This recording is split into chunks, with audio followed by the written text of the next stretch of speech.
ሌሊቱን በሌሊት አገልግሎት እንዲሁም ደግሞ ማለዳ አካባቢ በቅዳሴው የቅዳሴውን ስነ ስርዓት በመምራት አሁን ደግሞ የእመቤታችንን ተአምር በማስመለክ አባታችን ከኛ ጋር ቆይታ አድርገዋል። ቃለ ሕይወት ያሰማልን፣ ቃለ ሕይወት ያሰማልን። ያለንን ሰዓት በመጠቀም መንፈሳዊ አገልግሎቱን እናከናውናለን። ከኋላ ያላችሁ ወደዚህ ወደ ፊት ለፊት ሲሆን ከጀርባም ያላችሁ ደግሞ በዚሁ ወደዚህ በመውጣት ተከታተሉ ለማለት እንወዳለን። ይህንን መንፈሳዊ ሳምንታዊ ልዩ ጉባኤ እንደሚታወቀው በዚህ በአንቀጸ ምሕረት ቅዱስ ሚካኤል ካቴድራል እየተላለፈላችሁ ይገኛል። ምናልባት እዚህ ያላችሁ አላችሁ፣ የሌላችሁና በተለያዩ ያለው ክፍሎች ሆናችሁ ደግሞ ይህንን ቅዱስ የእግዚአብሔር ቃል የወንጌል ማዕድ በመካፈል ላይ ያላችሁ ኦርቶዶክሳውያን ክርስቲያኖች ይህንን መንፈሳዊ ጉባኤ እስከ መጨረሻው የተከታተሉ በእግዚአብሔር ፍቅር ጥሪ እናቀርባለን። ከዚህ በመቀጠል የካቴድራላችን የስብከተ ወንጌል ክፍል ኃላፊ መምህር ቀሲስ ኪዳነ ማርያም የወንጌል አገልግሎት ቆይታ ያደርጋሉ ማለት ነው። በቀጥታ ወደ መምህራችን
አስተምርህ፣ በምትሄድበትም መንገድ የምመራህ ታዳጊ እግዚአብሔር ነኝ። ትእዛዜን የምትሰማ ሰላምን እንደወንዙ ጽድቅንም እንደ ባሕር ወደብ በሆኑ ነበረ ይላል። ይህ እግዚአብሔር በኢሳይያስ የተናገረው ቃል ነው። ቃሉን ስንሰማ የወደቅን እንነሳለን። ቃሉን ስንሰማ ያዘንን እንጽናናለን። ቃሉን ስንሰማ ተስፋ የቆረጡ ሰዎች ተስፋችን ይቀጥላል። ስለዚህ ማን ያስተምረን? እግዚአብሔር ልጆች ማን ይምከረን? እግዚአብሔር አምላካችን ይምከረን። እግዚአብሔር ቢረዳን ቅዱሱን መንፈስ ቢያግዘን ባለችን ጥቂት ደቂቃ አነ ውእቱ ኖላዊ ሲከኔ በመቀጠል ተናገሩ። መልካም እረኛ በሉ። እኔ ነው። ይህንን ቃል የተናገሩ ክብር ይግባውና ጌታችን መድኃኒታችን ኢየሱስ ክርስቶስ ነው። በዮሐንስ ወንጌል ምዕራፍ 10 ቁጥር 11 ላይ የተነገረ ቃል ነው። ኢየሱስ ክርስቶስ ራሱን ከገለጸባቸው መንገዶች አንዱ እረኛ የሚል ነው። እሱ እውነተኛ እረኛ ነው። እሱ በቀንም በሌሊትም የሚጠብቀን እረኛ ነው። ታዲያ አባቶቻችን የዛሬውን ቀን ኖላዊ ይሉታል። ኖላዊ ይባላል። ኖላዊ ማለት አባቶቻችን የግዕዝ ቋንቋ ምሁራን እንዳስተማሩ ኖለው የጠበቀ ኖለው አሰማራ ከሚል ግዕዝ የተገኘ ቃል ነው። ኖላዊ ማለት ጠባቂ ማለት ነው። ኖላዊ ማለት እረኛ ማለት ነው። ስለዚህ ከዛሬው ቀን ጀምሮ ያለው ቀን ኖላዊ ይባላል። ከዘጠኙ ንዑሳን በዓላት አንዱ ኖላዊ በመባል ይታወቃል። የኢየሱስ ክርስቶስ እውነተኛ ጠባቂነት የሚነገርበት ሳምንት ነው። በዚህ ዓለም ላይ ብዙ አይነት እረኞች አሉ። ከነዛ እረኞች የእርሱ እረኝነት ምን ይለያል? ታላቁ አባቴ መላከ ብርሃናት አድማሱ ጀምሮ የኢየሱስ ክርስቶስን እረኝነትና በዚህ ዓለም ያሉ እረኞችን አንድ ላይ በበግናቸው እንዲህ አሉ። በዚህ ምድር ያሉ እረኞች በጎቻቸውን ጠብቀው መጨረሻ ይሰጧቸዋል። መጨረሻ አርደው ይበሏቸዋል። በኋላም ደግሞ ቆዳቸውን ልብስ አድርገው ይለብሱታል። እርሱ ግን ያ እረኛ ግን የበላነው ነው የጠጣነው ነው ልብሳችን ጌጣችን ነው ብለው ይናገራሉ። በዚህ ምድር ያለው እረኞች ይሸጡታል ወይም ይበሉታል። እርሱ ግን በልተመዘ የዘላለም ሕይወት እንድናገኝ መንግሥቱን እንድንወርስ ያደረገ እረኛ ይህን አምላክ አመስግኑ። ዘላለማዊ መንግሥቱን እንድንወርስ ያደረገን አምላክ ታዲያ እረኛ ነው። እኔ እውነተኛ እረኛ ነው የሚያለው በዚህ ቦታ ላይ ብዙ እረኞች አሉ፣ ምንደኞች አሉ። ስለ በጉ ደንታ የሌላቸው በጉ ሲሰረቅ በጉ ነጣቂ ተኩላ ሲመጣ ስለ በጉ ራሳቸውን አሳልፎ የማይሰጡ ከቀጠለና እንዲህ አለ። መልካም እረኛ እኔ ካለ በኋላ መልካም እረኛ ነፍሱን ስለ በጎቹ ያኖራል።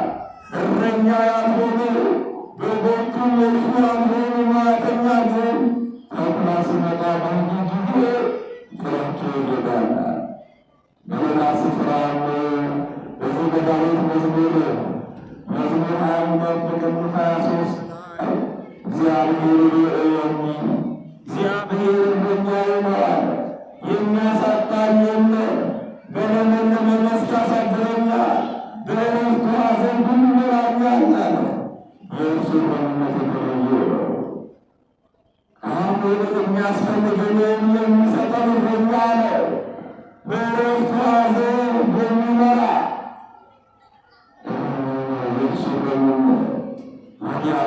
አባቶቻችን በዚህ ዓለም ስለ ኖላዊ ሲናገሩ አራት አይነት እረኞች አሉ፣ ጠባቂዎች አሉ ይሆናል። የመጀመሪያው እረኛ ራሱ ነው፣ እግዚአብሔር ነው። ሁለተኛው እረኛ የተባሉ ደግሞ ጠባቂ የተባሉ ደግሞ ቅዱሳን መላእክት ናቸው። እኛን የሚጠብቁ በሌሊት የሚጠብቁ በቀን የሚጠብቁ እነርሱ ናቸው። ይህን በዳዊት መዝሙር 33 ቁጥር 7 ላይ ይታየን መልአክ እግዚአብሔር ነው፣ የእግዚአብሔር መልአክ አለ ጋራ ነው፣ የእግዚአብሔር መልአክ ነው። እግዚአብሔርን በሚፈሩ ሰዎች ዙሪያ ይህ ስፍራ ያድናቸዋል። ሰማያውያን መላእክት እኛን በብዙ ነገር የሚጠብቁ ናቸው፣ ከተለያየ አደጋ የሚጠብቁ ናቸው። ይህኞቹ ደግሞ ደሞች የተባሉ አባቶች ካህናት ናቸው። በዚህ በዮሐንስ ወንጌል ምዕራፍ 21 ከቁጥር 15 ጀምሮ ሊቀ ሐዋርያት ቅዱስ ጴጥሮስ ትወደኛለህን አለው። አዎ ጌታህን እንደምወድህ አንተ ታውቃለህ። በጎችን ጠብቅ፣ ግልገሎችን ጠብቅ፣ ጠቦቶችን ጠብቅ አለው። ስለዚህ ካህናቱ ጠባቂዎቻችን ናቸው፣ እረኞቻችን ናቸው። ሶስተኛው እረኛ ደግሞ ራሳችን ሰው ራሱን እንዲጠብቅ ሆኖ የተፈጠረ ፍጥረት ነው። ታዲያ አባቶቻችን ሁሉን ካሉ በኋላ ስለ እረኛ ከተናገሩ በኋላ እረኛ ለምን ያስፈልጋል ብለው ሲያብራሩልናል። የመጀመሪያው እረኛ የሚያስፈልገው የእግዚአብሔር ማህበር እረኛ እንደሌለው መንጋ እንዳይሆን ጠበቂ እንደሌለው እንዳይሆን በዚህ በኦሪት ዘኍልቍ ምዕራፍ 27 ቁጥር 16 ላይ እንዲህ የሚል ቃል እናገኛለን። የእግዚአብሔር ማህበር አለ እረኛ እንደሌለው መንጋ እንዳይሆን በፊታቸው የሚወጣው በፊታቸው የሚገባው የሚያስወጣቸውን የሚያስገባቸውንም ሰው የሥጋ ሁሉ መንፈስ አምላክ እግዚአብሔር በመላው ይሰማሉ። ስለዚህ እረኛ ለምን ያስፈልጋል ስንል የመጀመሪያው ይሄ ነው። ይህ በዳዊት መዝሙር 79 ቁጥር 80 ላይ ዮሴፍን እንደ መንጋ የምትመራ የእስራኤል ጠባቂ ሆይ አድኖታል አድኖታል። ከዛ በኋላ በኪሩቤል ላይ የምትቀመጥ ተገለጥ እያለ ይህኑ በመንፈስ ቅዱስ ተቃንቶ በረድኤተ እግዚአብሔር ተጎብኝቶ ይናገራል። በሌላ ቦታ እስራኤልን የሚጠብቅ አይተኛ አያንቀላፋም ይላል። የእግዚአብሔር ልጆች ተኝተን የነቃነው እግዚአብሔር ስለሚጠብቃል። በሰላም ወጥተን የገባነው እሱ ስለሚጠብቃል። በእኛ ጥንቃቄ አይደለም፣ በእኛ እውቀት አይደለም። ማን ጠብቆን ማን ረድቶን አመስግኖት ይሆናል። ሌላው እረኛ ለምን ያስፈልጋል ስንል መንጋውን እንደ እረኛ እንዲያሰማራ ነው። በዚህ ትንቢተ ኢሳይያስ ምዕራፍ 40 ቁጥር 15-12 መንጋውን እንደ እረኛ ያሰማራ፣ ጠቦቶቹን በክንዱ ሰብስቦ በብብቱ ይሸከማል። ይህ እረኛ ነው እኛን ሰላም የሚያኖረ እኛ ራሳችንን ስለማናሰማራቸው ያሰማራል። ሌላ መንጋው እንደሚገባ ከሁሉ ነገር እንዲጠብቅ እረኛ ያስፈልጋል። በዚህ በትንቢተ ኤርምያስ ምዕራፍ 31 ቁጥር 10 ላይ አሕዛብ የእግዚአብሔርን ቃል ስሙ፣ በሩቅም ላሉ ደሴቶች አውሩ፣ እስራኤልን የበተነው እርሱ ሰበስባል። ስለዚህ እኛ እረኛ በጎቹን ይጠብቃል። ለበጎቹ ተስማሚ የሆነውን ምድር ተስማሚ የሆነውን ውኃ ይሰጣል። ተስማሚ የሆነውን የእግዚአብሔር ቃል ይመግባል። ያበመረተኛ እረኞች በልጆቻቸው ምስሉ የእግዚአብሔር ቃል ይመግባሉ። እንደኛ የሆኑ ተቀጣሪ የሆኑት ግን ስለ መንጋው ደንታ የላቸው።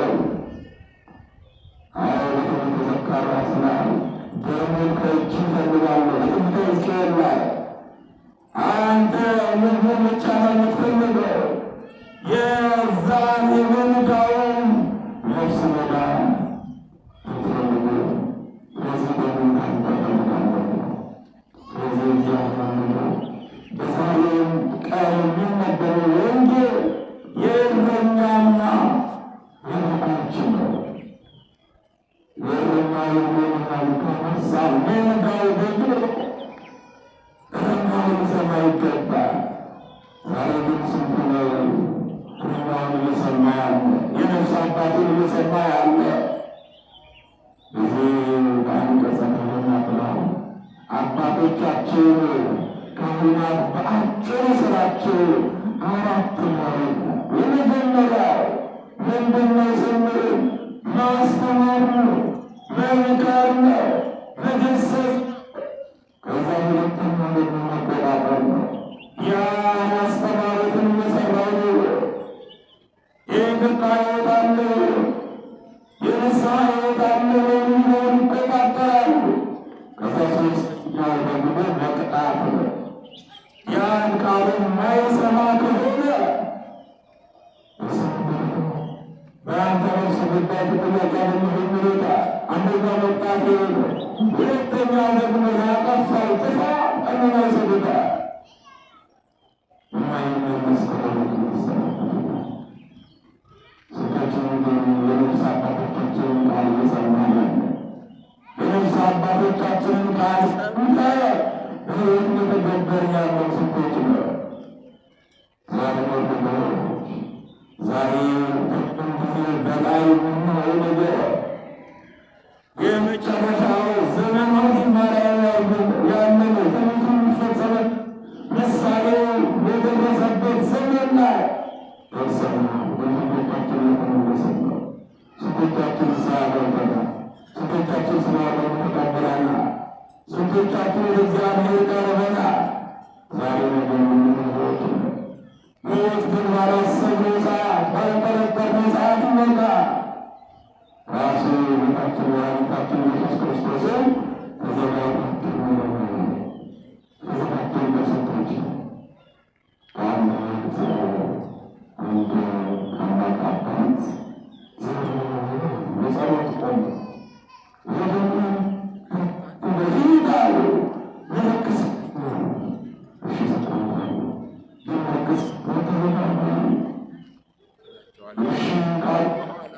መጀመሪያው ማበላቸው ከሩቅ ሰፈር ሞተ። ትንሽ ቆየና ተመከረ። አንዱ የተማሩት ሞተ። ከዛ ደግሞ በስጋ ቤተሰባቸው ሞተ። በኋላ ሰቸው መጣ። ያን ጊዜ መከራ ሰጠታ ለግድም አልነበረ ያሉት መላከናቱ ሰቶች ከአንድ ውስጥ ሁለት ሶስት ጊዜ መጀመሪያ ያበግረት ከሩቅ እዛ ሞተ አሞተ። ሁለተኛ አስበረቤት አልሞተ ሞተ። ሶስተኛ ሰስና ቤተሰባት አልሞተ ሞተ። እኩል ምልክት ነበር። ዛሬ ግን ምልክቱ ያለ የተመለሰች ሰች ነው። ሁላታችን ዘመናል ሁላችንም ወንሰዋ መጠበቃል። ሀገራችንን ከጥፋት ሕዝባችንን ከስደት ይጠብቃል። አባረባራታችን ሀገራችን መስራት ሰማ ስራችንን ጨመስራት ስለተመጠበቅና መስራት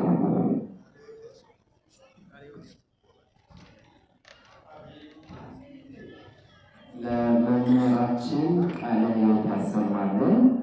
በእውነት እጅግ ደስ በሚል ሁኔታ አጠር ባሉ ደቂቃዎች ተጠቅመው ማለት ነው የቤተ ክርስቲያን መሪዎችን፣ አበነፍሶች ወይም ንስሐ አባቶችን እኛን የተመለከተ መንፈሳዊ የልጅነትና የአባትነትን ግንኙነት መጥበቅ እንዳለበት እኛም ደግሞ ራሳችንን እንደው ከአባቶቻችን ጋር እንተዋወቃለን ወይ? ከንስሐ አባቶቻችን ጋር ግንኙነታችን ጥብቅ ነው ወይ? ከቤተ ክርስቲያናችን አመራሮች ጋር ያለን ግንኙነት ምን ይመስላል? ብዙ ተምረናል ማለት ነው። እስቲ ሁላችንም ቃለ ሕይወት ያሰማልን ብለን እንመርቅ። ቃለ ሕይወት ያሰማልን፣ ቃለ ሕይወት ያሰማልን፣ መንግሥተ ሰማያትን ያዋርስልን። እባካችሁ ጸጥ ብላችሁ ይህንን ምግብ ለመገበም ለእግዚአብሔር ክብር በእልልታ እልል ብለን እግዚአብሔርን እናመስግን። በእውነት እናመስግን። ጠዋታችን ያማረ የተወደደ የሰመረ ይሆን ዘንድ ማለት ነው። እግዚአብሔር ይመስገን። አጠር ባለ ደቂቃ ውስጥ ጥሩ አገልግሎት አግኝተናል። ቃለ ሕይወት ያሰማልን፣ እድሜና ጤናን ይስጥልን። ከዚህ በመቀጠል አንድ መልእክት አለ። ምናልባትም ሁለት መልእክት የመጀመሪያው ክቡር አባታችን መጋቤ አእላፍ የይንታን መስጋን ወይም ቀሲስ መስጋን ምሳሌዎቻቸውን ዛሬ ሰብሰብ አድርገው ሁለተኛ ዙር መሰለኝ ሁለተኛ ዙር የንስሐ ልጆች የትምህርት መርሃ ግብር እንግዲህ በካቴድራላችን ከተጀመረ የተወሰኑ አባቶች ጀምረዋል፣ ሌሎችም ይቀጥላሉ። ይህ መልእክት ሁላችንም በዚህ መገናኘቱ ማለት ነው ጥቅም እንጂ ጉዳት የለው። ክቡር አባታችን የእሳቸው ምሳሌዎች የሆናችሁ ልክ ይህ መርሃ ግብር እንደተጠናቀቀ በተለመደው አዳራሽ እንገናኛለን ማለት ነው እና ክቡር አባታችን ይህ መልእክት እያስተላለፉ ነው። የክቡር አባታችን መጋቤ አእላፍ ቀሲስ መስጋን ንስሐ ልጆች የሆናችሁ በአዳራሽ ዛሬ ልዩ መርሃ ግብር አላችሁ፣ ተገኙ አደራ ለማለት እንወዳለን። ሁለተኛው መርሃ ግብራችን ደግሞ ማታ ማለትም ማክሰኞ ማታ የገና ዋዜማ በካቴድራላችን ልዩ መንፈሳዊ ዝግጅት የወንጌል ድግስ ተዘጋጅቷል። ስለዚህ በዚህ የወንጌል አገልግሎት ላይ በመገኘት ዘማሪያን፣ መምህራን ወንጌል ይሳተፋሉ። እናንተም የበረከቱ ተሳታፊዎች ሁኑ። ከምሽት ጀምሮ ማለት ነው፣ ከማታ ጀምሮ። ከዚያ በ29 በአንቀጸ ምሕረት ቅዱስ ሚካኤል ካቴድራል ፀሐይ አትጠልቅም። ቀኑ ብሩህ ቀናችን ነው የተደራረበ።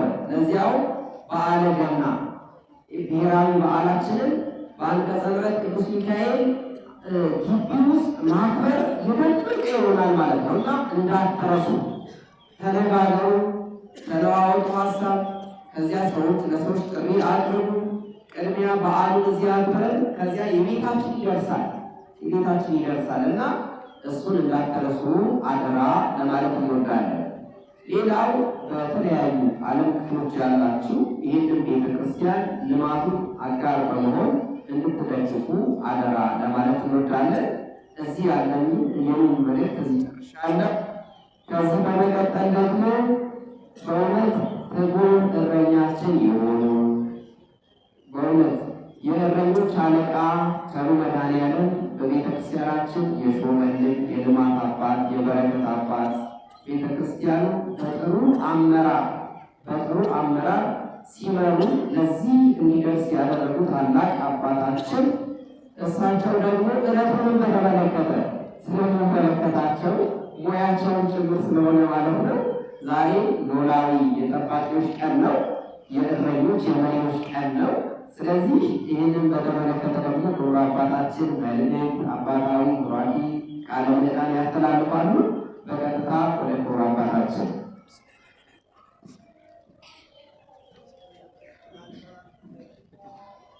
ያስተማረን የመከረን ከፀሐይ መውጫ እስከ ፀሐይ መግቢያ ከሰማይ እስከ ምድር ከምድር እስከ ሰማይ የተመሰገነ ይሁን። ያስተማረን የገሰጸን ለመምህራችን ቃለ ሕይወት ያሰማልን። የአገልግሎት ዘመናቸውን እግዚአብሔር አምላክ ይባርክልን።